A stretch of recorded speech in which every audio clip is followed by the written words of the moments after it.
여러분, 한 주간 잘 지내셨나요? 자, 이제 4주차 학습입니다. 벌써 4주가 가고 있습니다. 자, 그래서 이번 주는 입금 및 입금 불산입 항목에 대한 일반적인 항목에 대해서 살펴보도록 하죠.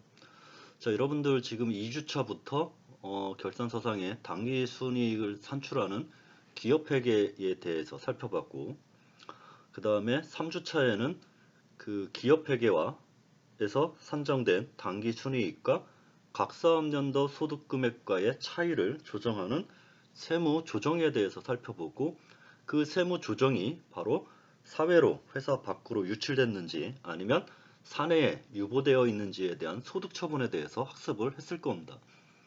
자, 그래서 기업회계를 아마 처음으로 접하는 학생들은 아주 어렵게 느껴졌을 겁니다. 그래서 매우 어렵게 느껴졌을 텐데, 우리 이 법인세법이라는 특성이 기업의 회계와 이게 맞물려서 들어가는 그 법이기 때문에 어쩔 수가 없습니다. 기업 회계의 내용을 선행적으로 사실 이해하지 않으면 이 법인세법 자체를 이해할 수가 없는 거죠. 그래서 원래는 이제 기업 회계 그러니까 기업 회계를 한 학기 정도 수강을 하고, 그 수강이 됐다는 전제하에 이 법인세법이 들어가야 되는데, 자, 여러분들은 이제 기업회계를 그 회계학과나 경영학과가 아닌 이상 아마 회계를 접해본 일이 없었을 겁니다. 자, 그런데 이번 기회에 이 회계와 법인세를 조금 더 이렇게 알아두시면 추후에 그 생활하는데 유용한 도움이 될 겁니다. 자, 그래서 지금 아마 이번 주도 이제 회계하고 계속 연결이 돼서 설명이 들어가고, 오늘 하는 내용의 그 회계학적 설명은 다음 주에 학습할 배당에서 의제배당 파트에서 아주 중요한 내용입니다. 그 오늘 한 그 기업회계 관련 내용을 학습이 돼서 알아야 다음 주에 의제배당을 설명할 때 무슨 내용인지 알 수가 있죠. 자, 그리고 제가 이 설명을 위해서 여러분들 그 예제 사례에 숫자 같은 것들을 제시를 하는데, 자, 그 숫자들은 그냥 설명을 들으면서 이해 정도만 하시면 되지, 그 숫자를 통해서 반드시 그런 과정을 여러분들이 숙지를 하면 좋겠지만, 숙지가 안 되더라도 그냥 숫자적으로 개념 정도 이해하는 정도로 해서 넘어가시면 될 겁니다. 자, 그래서 이해가 되지 않는다 그러면 여러분들 반복 학습을 통해서 이해를 하시기 바랍니다. 자, 그래서 그 숫자로 제시하는 그런 사례들은 설명을 위한 편이지, 뭐 시험이라든지 중간고사라든지 기말고사에 그런 숫자를 넣어가지고 시험 문제를 풀 수 있도록 하는 그런 시험 문제는 내지 않습니다. 자, 우리는 지금 법을 공부하는 거지 회계를 공부하는 게 아니기 때문에 이 법에 관련된 내용에 대해서만 시험에 출제가 되고, 설명의 편의를 위해서 이 회계학적 숫자들을 사례를 든다는 것을 참고하시기 바랍니다. 자, 그래서 이번 주에는 이제 입금 항목이 무엇인지, 자, 그래서 우리가 세무조정을 할 때 그러면 결국 기획회계 기준에 따라서 장부 작성을 했을 때 그 수익이 입금에 해당되는지 입금에 해당되지 않는지 어떻게 하냐. 자, 바로 입금 항목이 법인세법에 어떻게 규정되어 있는지, 자, 그래서 법인세법에 입금으로 규정되어 있는데 수익으로 계상하지 않았다 그러면 입금 산입으로 세무조정을 하면 되는 거고, 장부에 수익으로 계상을 했는데 법인세법에 입금 불산입 항목으로 규정되어 있으면 바로 입금 불산입이라는 세무조정을 하면 되는 겁니다. 자, 그래서 이번 주는 입금 항목과 입금 불산입 항목에 대해서 살펴보도록 하죠. 자, 우선 입금 및 입금 불산입 항목은 자, 법인세법 제15조에서 18조의 3까지 규정되어 있습니다. 자, 그래서 법인세법 제15조가 입금의 범위고, 법인세법 제16조가 배당금 또는 분배금의 의제, 그다음에 법인세법 제17조가 자본거래로 인한 수익의 입금 불산입, 자, 법인세법 18조가 평가이익 등의 입금 불산입입니다.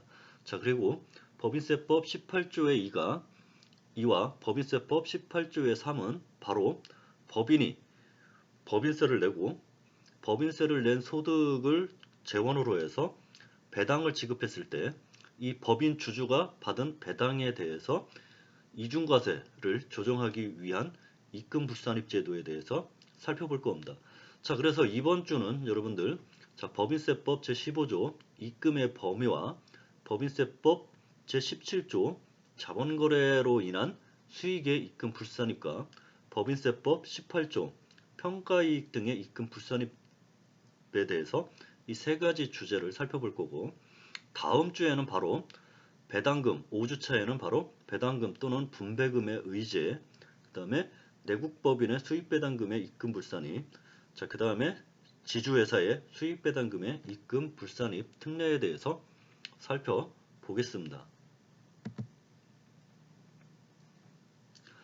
자, 그러면 법인세법 제15조에 보시면 입금의 범위가 나옵니다. 자, 그래서 입금은 자본 또는 출자의 납입, 자, 이 부분에 대해서는 조금 이따 볼 거고, 및 이 법에서 규정하는 것은 제외하고 해당 법인의 순자산, 이 순자산이라는 건 무엇인지 조금 이따 살펴보도록 하겠습니다. 자, 이러한 순자산을 증가시키는 거래로 인하여 발생하는 이익 또는 수입, 자, 그래서 이 숫자와 수입의 숫자와 이익의 익자를 줄여서 바로 수익이라 한다. 그래서 금액으로 한다는 거죠.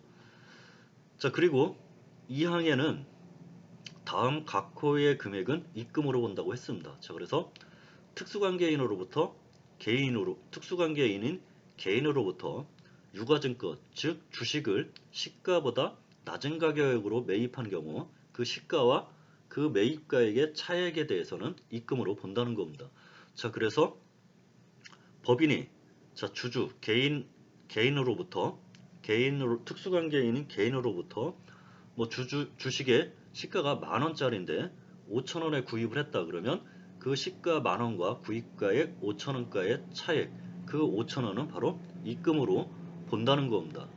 자, 그리고 이제 제 57조 사항에 따른 외국 법인세액이 있습니다. 이 외국 법인세액이라는 것은 바로 국제적 소득에 대한 이중과세입니다. 자, 그래서 내국 법인이다 그러면 전 세계에서 벌어들인 소득에 대해서 과세가 되기 때문에 이 전 세계에서 벌어들인 소득에 대해서 외국에서 과세가 된 부분은 납부한 세금은 외국 납부세액으로 이중과세 조정을 위해서 공제를 해주는데, 자, 그러한 공제 방식은 여러분들 그 1주차에 우리 배당금 이중과세 조정 방법에서 바로 법인 주주는 입금 불산입 제도를 통해서, 자, 그 다음에 개인 주주는 바로 원천징수 방법을 통해서 납부한 법인세는 합산했다가 추후에 기납부세액으로 세액공제를 해준다는 그 내용을 설명을 드렸을 겁니다. 자, 그와 유사한 방법으로 이 외국 법인세액도 바로 원천징수 방법으로 입금에 산입했다가 추후에 산출세액, 납부세액에서 세액공제로 차감을 해주는 겁니다. 자, 그러면 이 얘기가 무슨 얘기냐면 하나 예를 들면, 자, 여러분들 뭐 법인이 한국에서도 소득을 벌고, 자, 일본에서도 소득을 벌었다. 자, 그러면 일본에서 법인세를 납부를 했을 겁니다. 자, 그리고 다시 한국에서 한국의 소득과 일본의 소득을 합산해서 한국에다도 법인세를 납부하죠. 자, 그러면 일본에서 벌어들인 소득에 대해서 일본에서 법인세, 한국에서도 법인세, 자, 이중과세가 되기 때문에 일본에서 벌어들인 소득에 대한 법인세, 즉 외국 법인세액에 대해서는 이렇게 원천징수 방법을 통해서 입금으로 산입했다가 산출세액, 납부세액에서 세액공제를 해주는 이중과세 조정을 해주는 겁니다. 자, 그렇기 때문에 입금에 해당이 되는 거고, 자, 3호는 이 조세특례제한법 제18조의 제1항 분배받은 소득금액. 자, 여러분들 이것도 1주차에 설명을 들었을 때 바로 동업기업 과세특례죠. 자, 그래서 이중과세 조정을 할 때 아예 법인이 벌어들인 소득을 배당을 했든 배당하지 않았든 상관없이 조합원에게 몽땅 이전된 걸로 봐서 조합원한테만 과세를 함으로써 이중과세 조정을 하는 방식, 조합과세 방식이라고 설명을 드렸고, 그 중에 우리나라에서 채택하고 있는 방식은 바로 동업기업 과세 특례라고 얘기를 했습니다. 자, 그래서 이 동업기업 과세 특례, 그러니까 동업기업의 출자자가 법인인 경우에는 바로 이 법인이 동업기업으로부터 받은 소득, 그러니까 분배받은 소득 또는 분배받을 소득은 바로 입금으로 본다는 겁니다. 자, 그리고 이거 외에 수익의 범위 및 구분 등에 대한 필요사항은 바로 대통령령, 즉 시행령으로 정한다고 되어 있죠. 자, 그러면 이제 시행령의 수익의 범위를 어떻게 규정하고 있는지 살펴보도록 하겠습니다.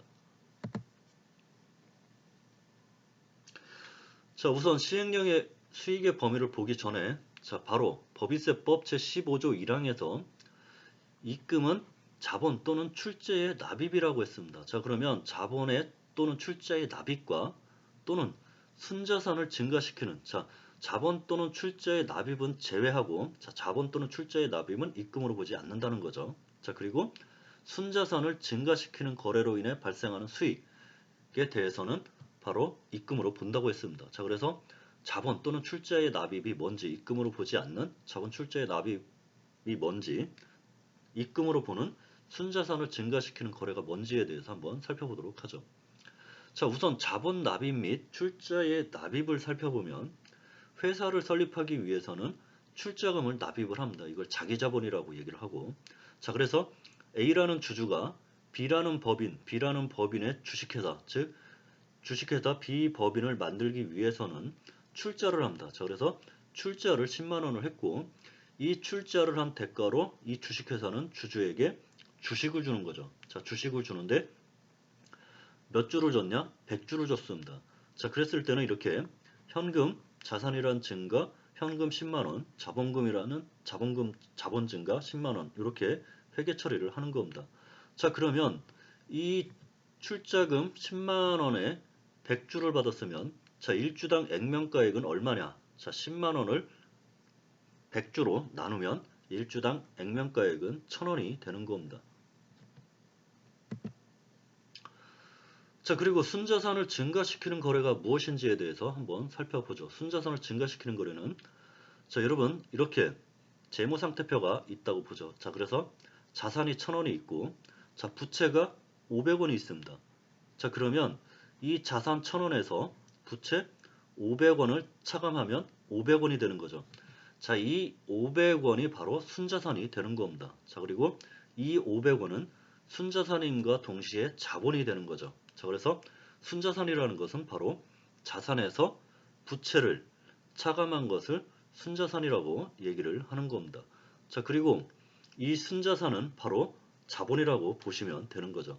자, 그러면 이 자본은 어떻게 형성이 되냐? 자, 바로 자본금은 300원이고 자, 이익잉여금이라는 것은 손익계산서에 이익이 누적된 것을 이익잉여금이라고 얘기를 했습니다. 자, 그래서 손익계산서에서 수익은 500원이고 비용은 300원입니다. 자, 그러면 수익 500원에서 비용 300원을 차감하면 200원의 이익이 산정이 되죠. 자, 그래서 이 200원의 이익이 바로 이익잉여금으로 200원으로 올라가는 겁니다. 자, 그래서 결국 순자산을 증가시키는 거래로서의 수익이라는 것은 결국 수익이 늘어나면 이익도 늘어나고 순자산도 늘어난다는 거죠. 자, 그렇기 때문에 이 기업회계 기준의 수익은 법인세법에서 말하는 이 수익, 입금의 범위와 유사하기도 하고 조금 더 기업회계 기준의 수익을 대부분 법인세법의 수익, 입금이 포괄하는 개념이긴 하지만 조금 더 넓은 의미의 개념이라고 보시면 됩니다.